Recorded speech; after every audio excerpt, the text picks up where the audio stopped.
In this video, I'm going to show you how to create LoRa in SeaArt AI. Now, the first thing you have to do here, once you are signed into your account, you want to hover over Create up top, and then you want to click on where it says Model over here, and then you want to click on Train.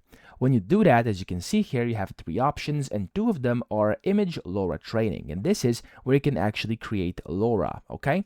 So, of course, you can go ahead and train a image model or a video model. I'm going to go with a image model right now, so I'm going to click on Train Now. And when you come in here, as you can see, you can still switch between video and image, so that's completely up to you. And then here you have to do a bunch of different things. Now, of course, you must take your time and, of course, do this very carefully so you can get the best results possible. Here you first have to set your parameter settings. You could go ahead and use any of these kind of presets over here, or you could then just, of course, go ahead and click on Advanced Config up here, and you could, of course, change a lot of different settings over here. So if you're into this and if you know what you're doing, you could go ahead and set the settings of any of this to actually get the best results for your specific case and needs. When you do this here, you have to give this task a name. So if I name this tutorial like that, and then here you have to select your base model. For me, as you can see, this one is locked because I selected it up top. You can just select it and it's going to swap down here. The training network model, of course, you can do whichever you want. I'm going to select LoRa because we are creating LoRa right now. You have the trigger words over here. If you want to add any, you can do that too.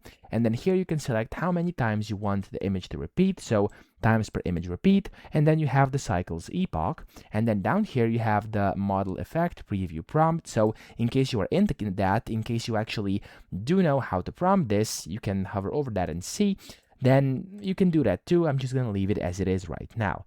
Now over here you have your training dataset and the regular dataset. So I'm going to go to training here, and I'm just going to go ahead and click on any of these. So you could go ahead and select personal work in case you have any, which I currently don't, or you could just upload images from your computer over here. So as you can see, it supports these different formats over here. And then you could also upload dataset in case you already have anything, okay?